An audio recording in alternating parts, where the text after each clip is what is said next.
is the one I use in my show because I can make a big volcano, but I also have these other ones which sometimes I use, or I use them in my workshops or just for practice. So this again is a kid's toy. It had a string and a ball on, a bat and ball, one of them. It's perfect because you just, there's a little hole there. And this one I got on Amazon in a pack. I will put a link somewhere as long as it's got a hole. So basically you need a wand that has a hole. Let me show you. I'm going to firstly just show you the trick.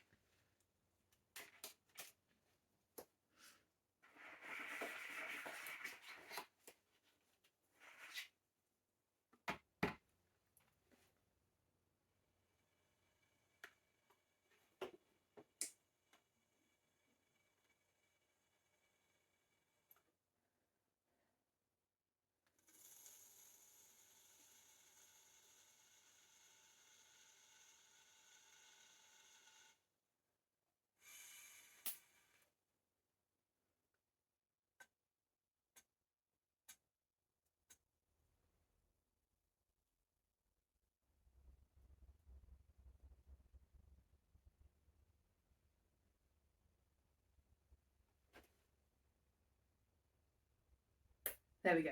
That is the volcano. So first of all, I make sure, I'm going to do it with a different wand. I'll use this one this time. First of all, make sure that your wand is fully dipped. Make sure that the straw on your fogger is fully dipped and about a third of the way, or for my fogger, I make sure it's all the way. So we're going to dip our wand, dip our straw or our fogger, hold the wand at head height again, top of your head height. And to start this trick, I always just blow a clear bubble. So then the kids can see the fog go in. You can just blow the fog bubble straight away. You can do that if it's easier for you to start with. It is a little bit simpler doing it that way, but what I like to do is blow the clear bubble first, have a breath, then fill it with fog. And I'll show you two ways of popping the volcano. You can either use a dry finger, like that. But usually during my show, I'll get liquid on my hands and I won't have a dry finger. Yes, you could use the dry end of a straw if you needed to. But the technique I use, which I'd encourage you to learn, is to actually, what you do is you suck the bubble film, which breaks the bubble film wall. And that technique is the way I describe it to people is a kind of mixture between a inward kiss and a tut. It's like a inward kiss and a tut at the same time. And I'm going to show you on a bigger film so you can see it. What's happening? I'm going to come closer. So can you see the film? We've got the film. There. I'm going to put the straw so it is halfway on the film. You can see. So I'm holding it just in the film. So when I suck, it will suck in the bubble film and break the wall. There, it's gone. I'll show you again. It's gone. So before you start filling smoke bubbles and then you're trying to suck them, you're trying to suck or tut them to break the wall, my recommendation is to practice it on a bubble film or practice it on the bubble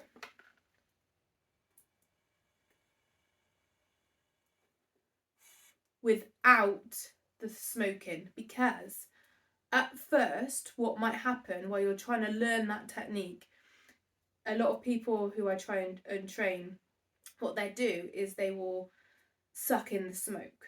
So they'll be breathing it in. A lot of people try and suck like that. That's not how you do it. You don't suck.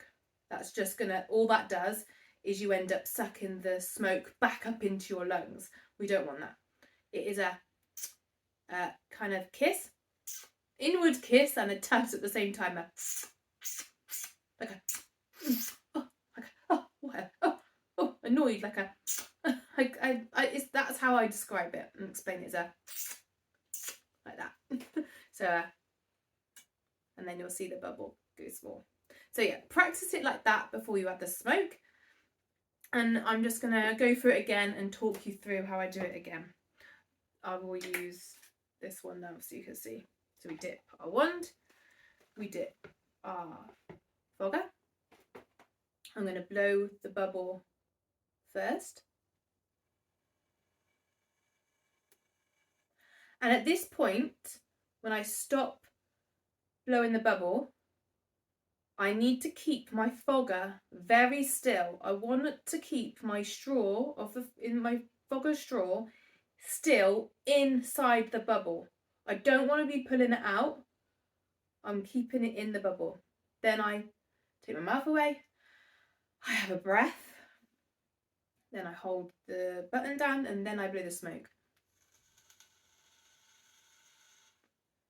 Then I pour the fogger out and then I blow the fogger to make sure all the smoke has come out the tubes. Or what sometimes happens as I pour the straw out, a film would have been made over the straw. So sometimes I get a few smoke bubbles as I blow this out. So I'm clearing the straws because when I go to suck it, I don't want any smoke in there that I'm going to breathe back, or any film or bubble film that I'm going to end up breathing back. So I have it there. Woo! And if that happens, don't let anyone know that was a mistake. Just, it's part of the show. Let me do it again.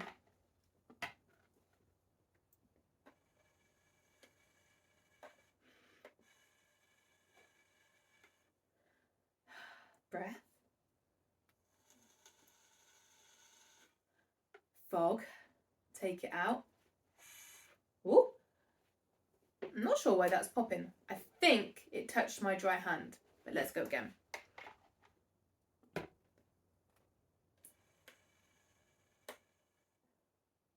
Let's just see. No, that's wet.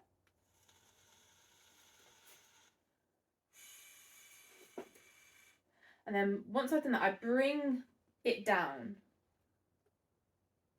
put my straw on the film and then tut. There we go. And then I can hold it up and they can all see the volcano. So I'm going to do that one more time. Let's do it with this one.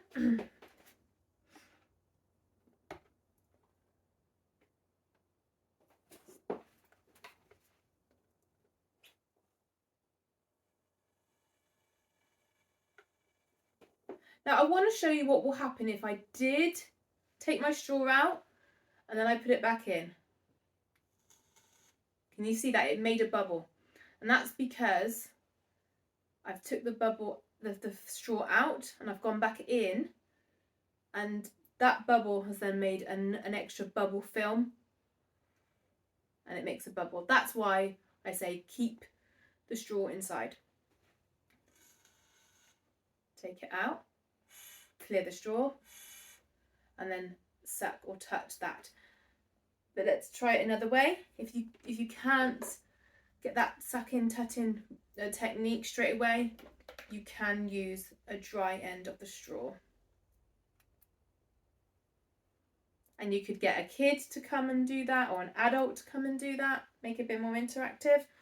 And what I do actually do in my show is I make the volcano.